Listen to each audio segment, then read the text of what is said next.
Voltamos com o Jornal do Sul de Minas e hoje estamos entrevistando o Nizar El-Khatib. Ele é aqui de Poços de Caldas, ele mora aqui, e brasileiro, mas tem também uma ligação forte com a Palestina, é muçulmano e tem as suas raízes naquele local, né? E para a gente começar a entrar no assunto, é importante explicar da visão do muçulmano, do palestino, como foi a divisão daquela terra lá. Como foi aquele momento da divisão e qual o sentimento que causou nas pessoas da nação? Sabe, Zambrano, a questão palestina é uma questão hoje, mundialmente, está no topo das discussões. Porque se você for estudar direitos humanos, você tem que estudar a causa palestina. E uma vez o Yasser Arafat disse, um revolucionário que luta pelos direitos humanos pode estar na América Latina, pode estar na Ásia, pode estar na África. Ele luta pelos direitos humanos do mundo todo, né? E então, a causa palestina é o seguinte, em 1947, a ONU decidiu dividir a Palestina no meio, por interesses ingleses, porque a Inglaterra, na Primeira Guerra Mundial, ela tinha o mandato da Palestina.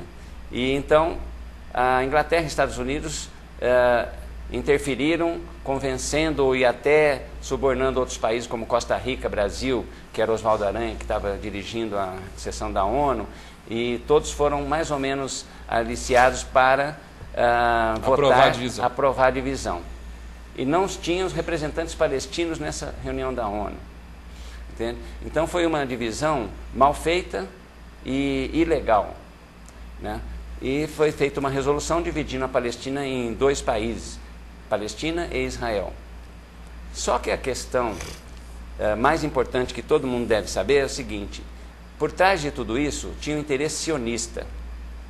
O que significa sionista? Sionismo é uma filosofia criada antes da Primeira Guerra Mundial por sábios judeus para a dominação do mundo. E o que significa o sionismo, então? Através de todos os meios fortes de dominação, que é territorial, econômico, armamentista, mídia e a parte até de drogas e sexo.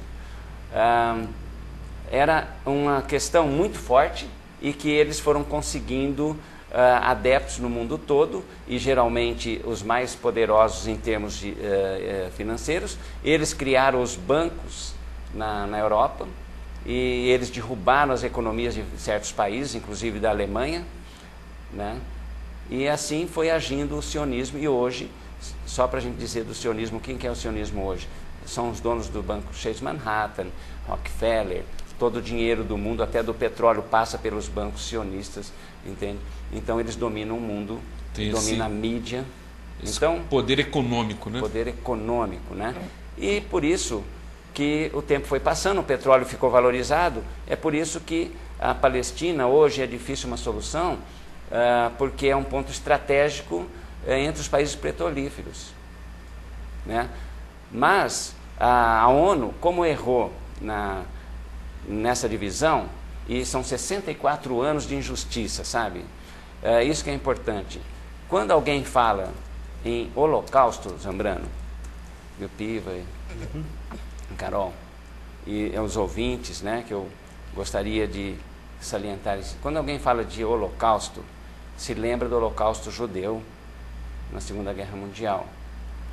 Eu queria dizer o seguinte, holocausto, hoje se fala do holocausto palestino, porque são 64 anos de massacre, de bombas em cima de escolas de crianças.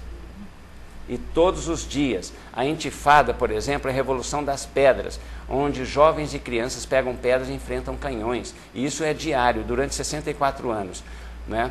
Então, eu gostaria até que fosse mostrado alguma imagem, né?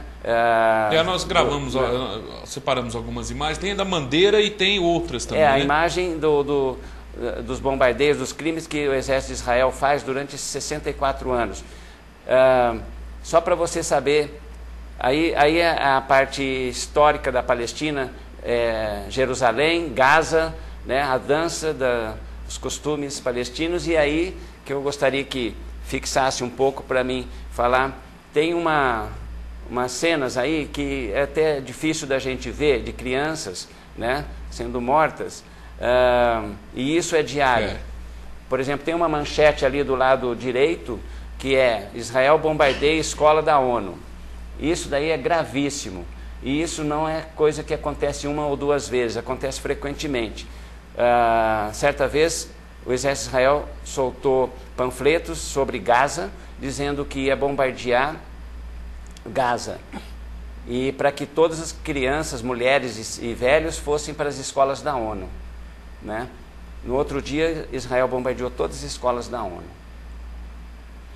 São umas coisas que... Entende? Então, são crimes humanitários e que a imprensa internacional às vezes dá uma manchete, mas depois não fala mais, porque a imprensa internacional está na mão do sionismo. Então, nós precisamos de saber um pouco mais do que é a causa palestina. O palestino é um povo milenar, né?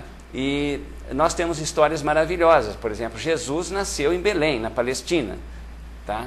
E então é uma terra sagrada, uma terra que todo mundo quer visitar. Estava até conversando com o Piva, ele gostaria de ir até lá. Eu também. Né? O Zambrano também.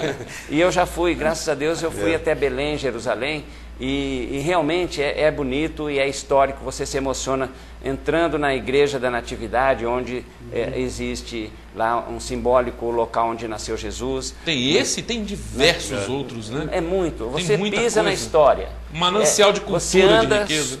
Você anda sobre a história, Zambrano. É a coisa mais linda. Com esses fatos, a gente tem receio até de a parte turística. Então, o que nós pensamos? Já que a ONU fez uma resolução em cima de interesses do sionismo, é hora de corrigir. E está se corrigindo por quê? Teve uma coisa muito importante, sabe, que o mundo está mudando, a decadência da Europa, a decadência dos Estados Unidos está levando o mundo a mudar. Está se pensando mais no mundo com a decadência dessas grandes potências. E outras potências estão surgindo, como o BRIC, Brasil, Rússia, Índia e China, e estão crescendo acima da média mundial, né? O Brasil, que era um país de periferia, né, periférico, todo mundo dizia que o Brasil era um país que nunca chegava lá porque a dívida era impagável. Nós estamos numa fase de ouro, porque quando a presidente Dilma abriu a sessão da ONU o ano passado, foi a primeira mulher na história da ONU a abrir a Assembleia, e ela falou: aonde está a Palestina aqui? Nós queremos a Palestina aqui. Verdade. Porque a Palestina é um país que merece estar aqui como Estado pleno, ajudando as resoluções da ONU. Então, esse peso da palavra brasileira começou a ser mais forte a partir de alguns anos para cá. Entende? Essa transformação do Brasil em um país que hoje tem voz.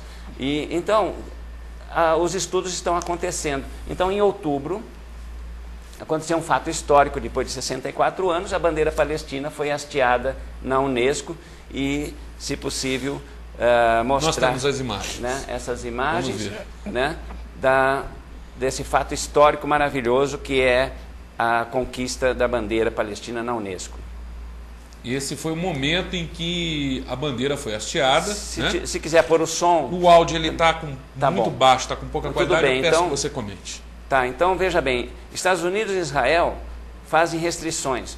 Eu diria que quem fizer restrições à paz está contramão na história.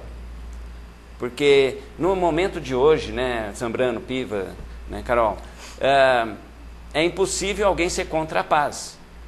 Né? E principalmente num caso da Palestina, onde o mundo todo, a maioria dos países da ONU estão a favor. E Estados Unidos, por interesses econômicos, né, petróleo, está contra a paz naquele local. Né? Mas a vitória está aí, a bandeira da Palestina está na Unesco, e agora falta a correção desse fato histórico na ONU, e que brevemente, eu acredito, se possível ainda esse ano, nós teremos essa vitória também. Né? Pode falar. As cores, que representam as cores e as divisões da bandeira. Você podia falar isso para nós? Olha, eu não fiz um estudo assim, sim, mas normalmente as bandeiras de quase todos os países árabes são tricolores. Né? Isso, sim. São tricolores que o preto é o luto de quem já lutou pela pátria, né? Tem verde? E o verde é a parte, né, da natureza. Na Palestina tem o verde, o preto, o branco e o vermelho. Né? Que são as guerras e a paz. Guerra e praticamente paz. seria Exato, isso, né? seria exatamente. Né? Okay. Então Bandeira árabe tem verde, tem até uma inscrição também, né? Tem escrito La ilaha illallah Muhammad Rasulullah. Quer dizer, só existe um Deus. Interessante. Bom, e com isso... Vamos falar desse Deus daqui a pouco. Vamos ficar na Palestina por enquanto, daqui a pouco no próximo bloco a gente vai para... E aquilo que nós estávamos comentando, daqui a 10 anos, né? A Israel e Palestina, qual é a sua visão futura desses dois povos? Apesar de Israel ser irredutível quanto à paz e fazer crimes internacionais, crimes humanitários diariamente, Israel não tem saída, porque eles estão entre 22 países árabes. E a Palestina é árabe também. Então é uma invasão de território árabe. Né? Então, e como o mundo inteiro está aprovando a Palestina, acredito que não restará outra forma de Israel aceitar as fronteiras e viver em paz com o povo palestino. E é isso que nós queremos, viver em paz, tá? E não ser cometidos dessas injustiças, desses bombardeios diários. O mundo quer paz. Né? Uma moça de 14, 15 anos, de 20 anos, o que ela quer? Ela quer namorar, quer estudar, né?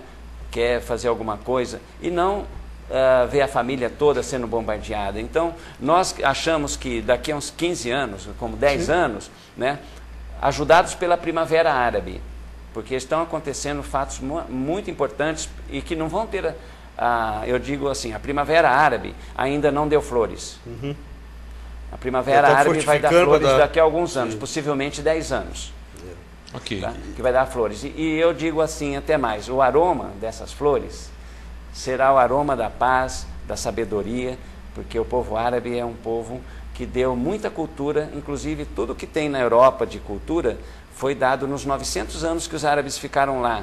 Tanto a primeira universidade da Europa foi em Córdoba, na Espanha, que os árabes criaram. Verdade. Né? Isso a gente pode falar num outro momento, a questão cultural, mas o aroma das flores da Primavera Árabe ainda vai acontecer e acredito que vai abrir daqui a uns 10 anos. Muito bem. Nós vamos a um breve intervalo, mas é o tempo de você participar também. Nosso telefone é o 3721-6955 e você pode fazer perguntas, pode participar.